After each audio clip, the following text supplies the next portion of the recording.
Halo Sobat Belajar semua, jumpa lagi di channel saya Sobat Belajar. Pada video kali ini kita akan membahas mengenai soal-soal yang berkaitan dengan cermin cekung, cermin cembung, mata miopi, hipermetropi. Jadi simak terus video ini sampai habis. Jangan lupa like dan subscribe serta bagikan kepada teman-teman kalian.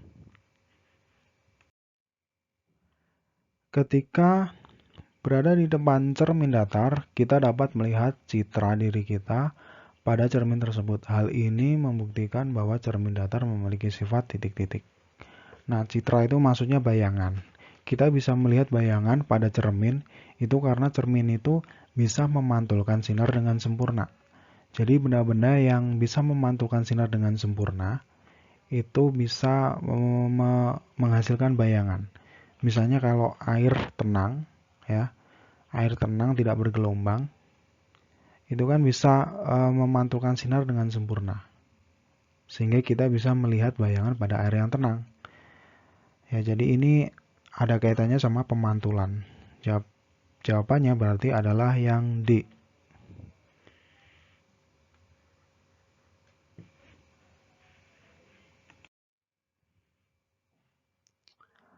Bola lampu diletakkan di depan cermin cekung. Pada layar terbentuk bayangan yang ukurannya lebih kecil dari ukuran asli bola lampu dan posisinya terbalik.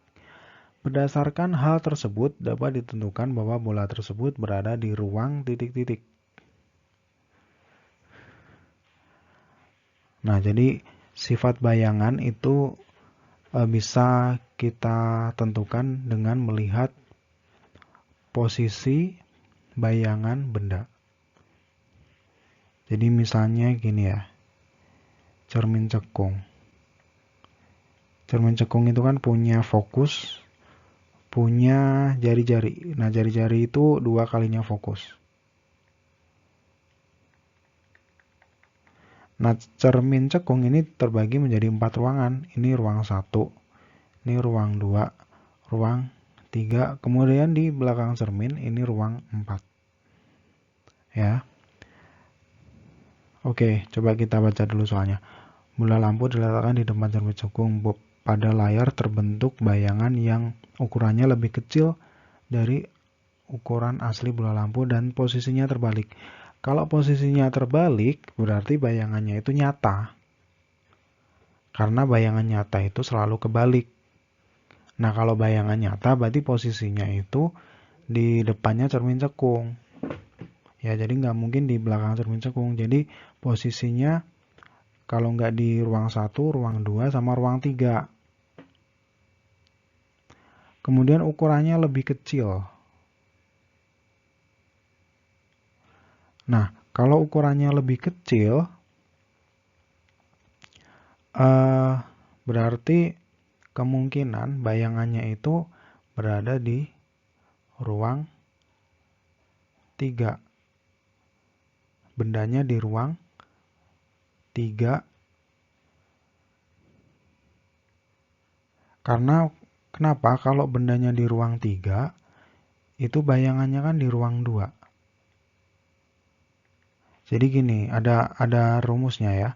Jadi ruang benda sama ruang bayangan itu kalau ditambah selalu 3. Jadi kalau bendanya di ruang 3, maka bayangannya di ruang 2. Nah, kalau bayangannya di ruang 2, kemudian bendanya di ruang 3, artinya kan 2 ini lebih kecil dari 3. 2 lebih kecil dari 3. Atau bayangannya lebih kecil dari bendanya. Jadi kalau posisi ruang bayangannya itu lebih kecil dari posisi ruang benda, maka bayangannya lebih kecil. Jadi jawabannya adalah B. Nah, mungkin kalian bingung tentang posisi ruang-ruang seperti ini, posisi bayangan yang ada kaitannya sama ruangan. Kalian boleh tonton video saya yang lain ya, yang menjelaskan lebih rinci mengenai hubungan antara ruang benda sama sifatnya bayangan ya. Silahkan cari di playlistnya. Oke.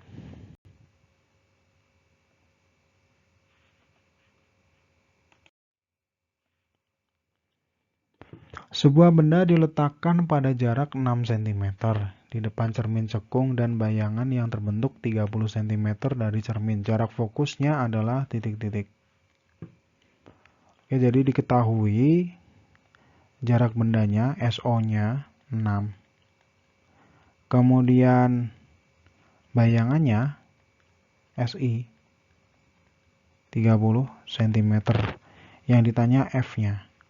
Kita bisa pakai rumus kayak gini, 1/F sama dengan 1/SI ditambah 1/SO.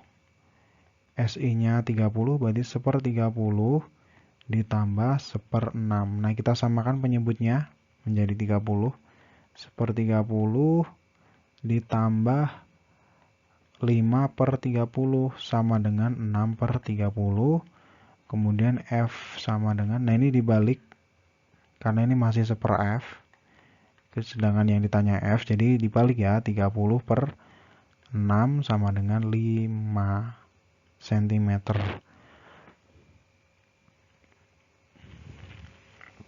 Nah, ini bisa pakai rumus singkat.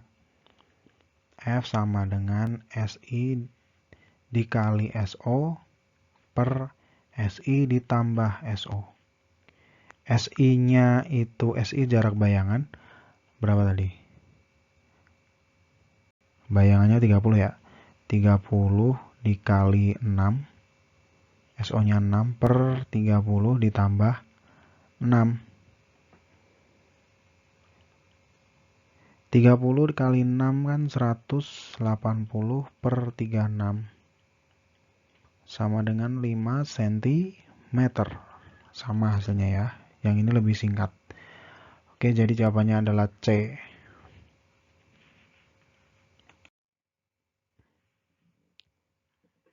Sebuah benda diletakkan 12 cm di depan cermin cekung yang jari-jarinya 12 cm. Maka jarak bayangan yang terbentuk adalah titik-titik. Oke, jadi ini diketahui SO, jarak benda, kemudian jari-jarinya R, 20 cm. Nah, kalau R-nya 20 cm, fokusnya itu setengahnya jari-jari, berarti 10 cm. Nah, yang ditanya itu kan jarak bayangan, SI berarti. Ya udah, kita pakai rumus manual coba ya. 1/F sama dengan 1/SI ditambah 1/SO. Atau 1/SI sama dengan 1/F dikurangi 1/SO.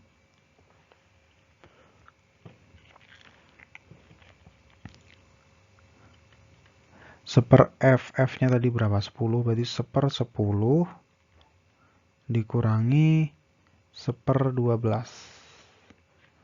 Nah, ini kita samakan penyebutnya menjadi 60.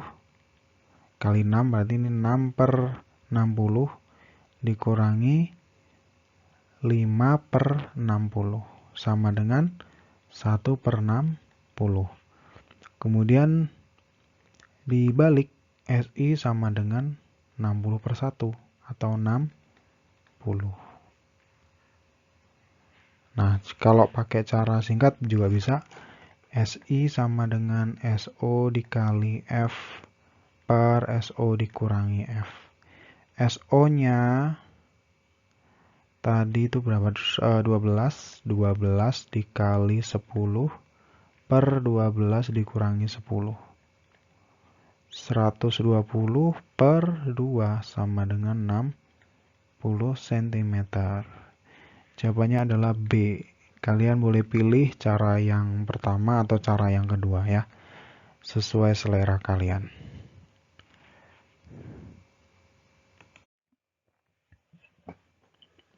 Sebuah cermin cembung memiliki jari-jari kelengkungan 16 cm, jarak bayangan ke cermin 6 cm dan tingginya 4 cm.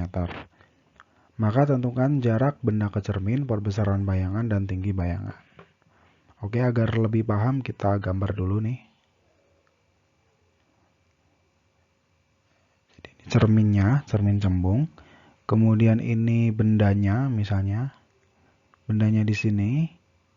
Kemudian bayangannya. Nah, bayangan pada cermin cembung ini selalu diperkecil dan maya.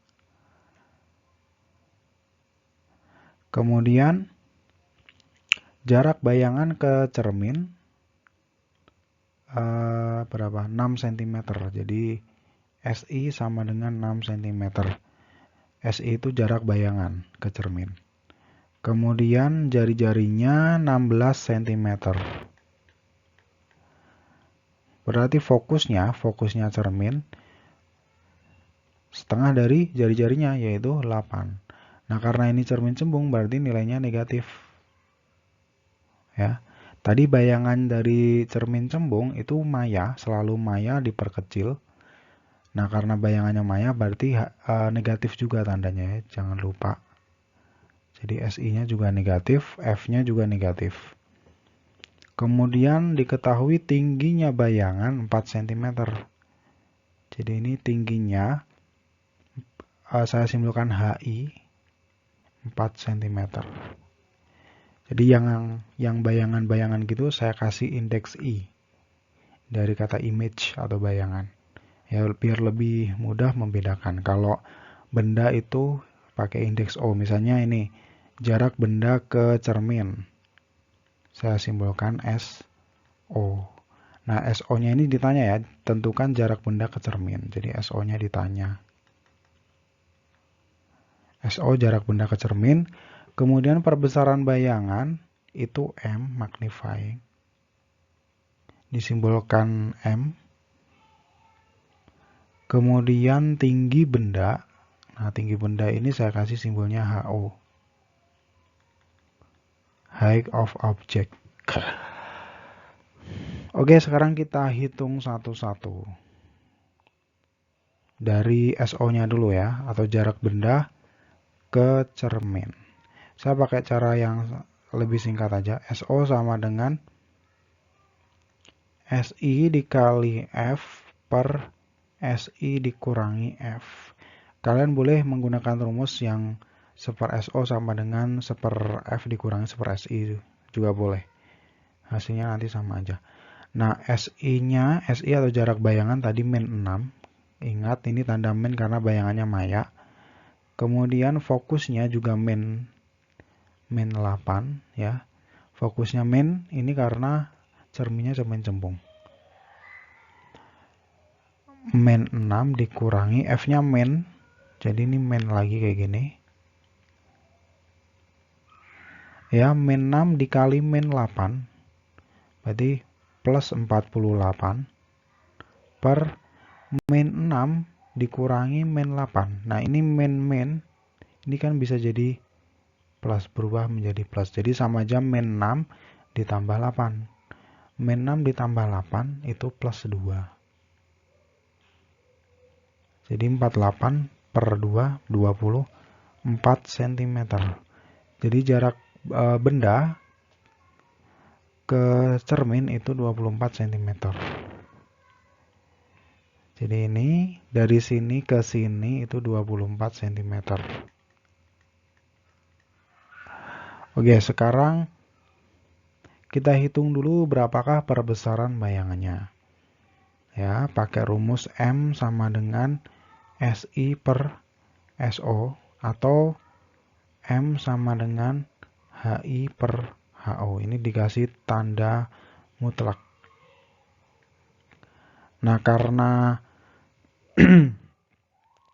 HO-nya itu belum tahu, jadi kita pakai rumus yang ini. Ya, M sama dengan SI, jarak bayangan tadi berapa? Min 6. Min 6 per SO-nya 24. Min 6 per 24 seperempat kali. Jadi perbesaran bayangannya seperempat kali. Nah, artinya perbesaran bayangan dalam bentuk pecahan berarti bayangannya itu lebih kecil dari benda aslinya. Oke, sekarang kita cari tinggi benda. Nah, dari rumus ini nih. ya, tinggi benda. Kan M sama dengan HI per HO. Kalau misalnya kita balik HO sama dengan HI per M. HI itu tingginya bayangan. Tadi tinggi bayangannya itu kan 4. Sedangkan M itu perbesaran bayangan ini 1/4. Jadi ini sama aja, kalau dibalikan 4 dikali 4/1. Sama dengan 16 cm. Jadi tinggi bendanya 16. Kemudian tinggi bayangannya 4 ya. Berarti kan benar tadi kan, bayangannya itu lebih kecil dari bendanya. Oke, next kita lanjut soal berikutnya. Sebuah benda diletakkan 60 cm di depan cermin cembung yang memiliki jarak fokus 30 cm. Hitunglah jarak bayangan, perbesaran bayangan, dan sifat bayangan yang terbentuk. Ya. Jadi ini diketahui jarak benda ke cerminnya, SO, 60 cm. Kemudian fokusnya 30 cm. Nah, karena ini cermin cembung, ya, cermin cembung berarti nilai fokusnya itu negatif. Kemudian yang ditanya adalah jarak bayangan atau SI. Jadi SI-nya ini berapa? Kemudian perbesaran bayangan itu M. M-nya berapa? Sifat bayangan. Oke. Untuk mencari jarak bayangan, pakai rumus SI sama dengan SO dikali F per SO dikurangi F. SO jarak benda tadi 60 dikali fokusnya min 30 per 60 dikurangi min 30. Ya. Jadi ini kalau ditulis lagi 60 dikali min 30 per, nah ini kan jadi positif nih. Min jadi positif. Jadi sama aja 60 ditambah 30, 90 positif ya. Ini bisa dicoret nih. Ini 1, ini 3. Ya, 60 bagi 3 20. Ya, ini masih ada minusnya tadi, min 20 cm. Nah, ini min, ada tanda min. Ini artinya bayangannya itu bersifat maya tegak. Jadi bayangan maya itu selalu tegak, nggak ada yang kebalik. Kemudian kita cari perbesarannya atau M-nya. M sama dengan SI per SO. Jangan lupa dikasih tanda mutlak. SI-nya atau jarak bayangannya tadi min 20. SO-nya 60.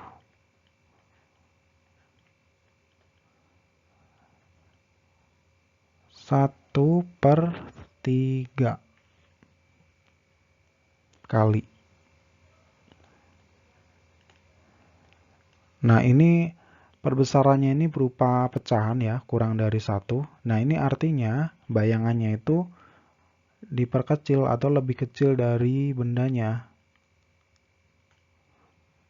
Jadi sifat bayangannya,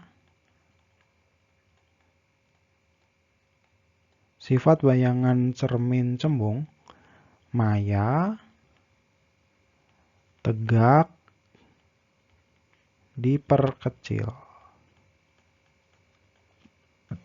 Ya, maya tadi karena hasilnya ini negatif, kemudian diperkecil karena perbesarannya itu kurang dari 1. Oke, semoga paham. Kita lanjut ke soal berikutnya. Suatu benda berjarak 10 cm di depan sebuah cermin cekung yang memiliki fokus 15 cm. Perbesaran bayangan yang dihasilkan adalah titik-titik.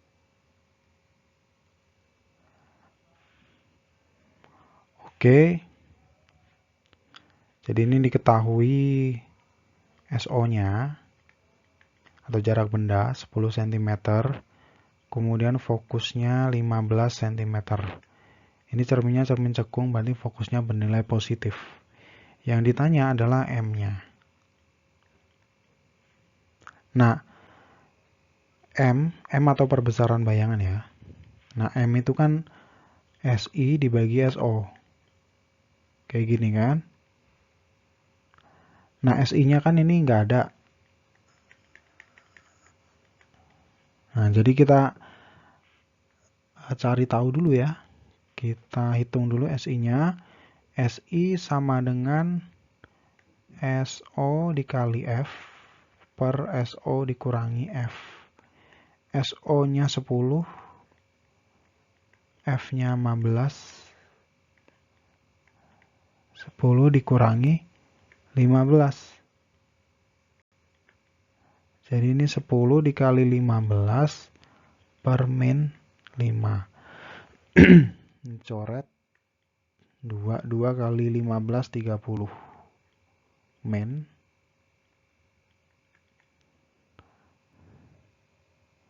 hasilnya minus, berarti bayangannya itu maya. Oke, setelah itu kita cari perbesaran bayangannya. SI dibagi SO. Dikasih tanda mutlak. SI-nya itu min 30, SO-nya 10. Jadi 3 kali. Jadi bayangannya lebih besar dari bendanya. Nah, ini cara manual. Kita bisa memakai rumus yang singkat. Coba kita turunkan dari ini nih. Kita mau bikin rumus yang singkat ya. Kan M sama dengan SI per SO. Nah, SI sendiri kan ini rumusnya. Berarti SO kali F per SO dikurangi F per lagi SO. Nah, ini SO-nya kan bisa dicoret yang ini. Sehingga rumusnya menjadi F per SO min F. Nah, ini rumus singkatnya. Kita udah dapat rumus singkatnya ya. M sama dengan F per SO dikurangi F. F-nya itu tadi berapa? 15. SO-nya 10. F-nya 15. Jadi 15 per 10 dikurangi 15 3. 5 ya, sorry. Min 5. 15 per min 5 itu 3. Nah, ini sebenarnya ada tanda mutlaknya ya. Jadi kalau perbesaran ada tanda mutlaknya. Jadi walaupun hasilnya negatif tetap bernilai positif. Jadi 3. Perbesarannya adalah 3 ya. Sama caranya kayak ini tadi. Oke, jawabannya berarti A. Semoga mudah dipahami. Kita lanjut ke soal berikutnya. Seseorang tidak dapat melihat benda jauh tak hingga dengan jelas. Kemudian ia memeriksakan diri ke dokter mata. Untuk mengatasi kelemahan itu, dia diberi saran oleh dokternya untuk memakai kacamata dengan kekuatan min 1/3 dioptri. Berapakah titik jauh mata orang tersebut? Nah, dari kalimat ini, jadi seseorang ini tidak bisa melihat benda jauh tak hingga. Artinya dia minus ya, jadi melihat jauh itu nggak jelas, atau rabun jauh, atau miopi ya kan, atau mata minus. Kemudian dia memakai kacamata yang kekuatannya itu min 1/3 dioptri. Nah, pertanyaan, berapakah titik jauh mata orang tersebut? Titik jauh itu artinya jarak terjauh yang masih bisa dilihat dengan jelas oleh orang ini ya, atau biasanya itu disingkat diistilahkan punctum remotum atau disingkat PR ya. Nah, kita bisa gunakan rumus P sama dengan min 100 per PR. di mana P ini adalah kekuatan lensa, kekuatan kacamata atau kekuatan lensa. PR itu adalah punktum remotum atau titik jauhnya. Kan yang ditanya PR, jadi ini kita bisa balik PR sama dengan min 100 per P. Berarti min 100 per min sepertiga. Nah ini minnya kan dicoret. Jadi 100 sama aja 100 dikali 3. Ya kan? Jadi ini dibalik, diubah menjadi perkalian. 3/1 kayak gini. 100 kali 3, 300 cm. Jadi jarak terjauh yang masih bisa dilihat dengan jelas adalah sebesar 300 cm.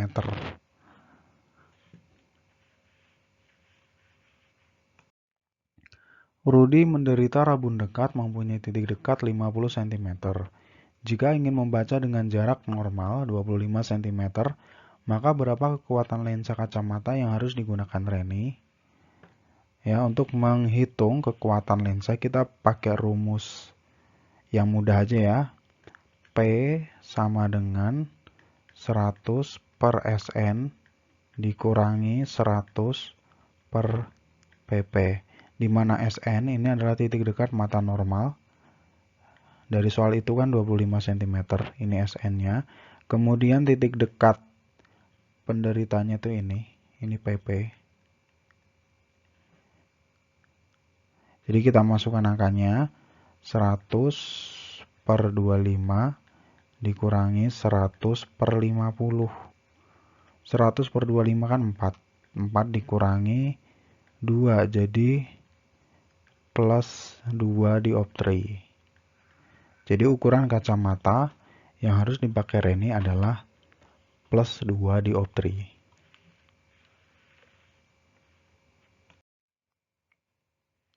Sebuah cermin cembung membentuk bayangan maya 1/4 kali besar bendanya. Jika jarak bayangan 5 cm dari cermin, maka jarak benda di depan cermin adalah titik-titik. Oke, ini jadi cerminnya cermin cembung. Perbesarannya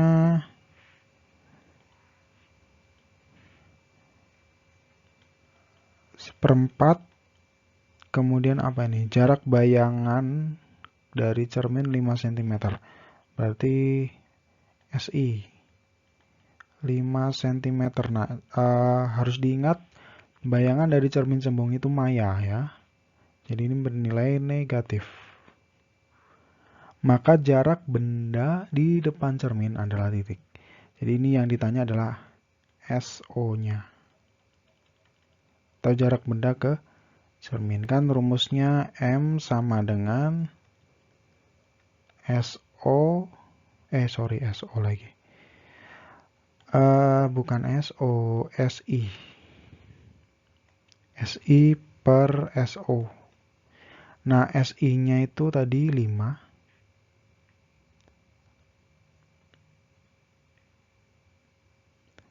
Seperempat sama dengan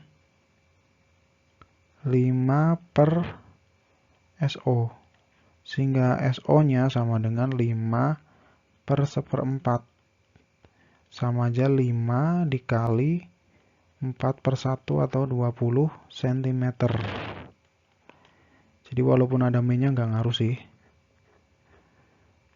Jawabannya adalah C.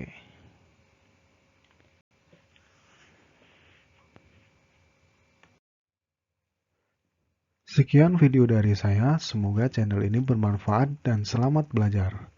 Jangan lupa dukung channel ini dengan menekan tombol subscribe dan like. Sampai jumpa di video selanjutnya. Salam sukses.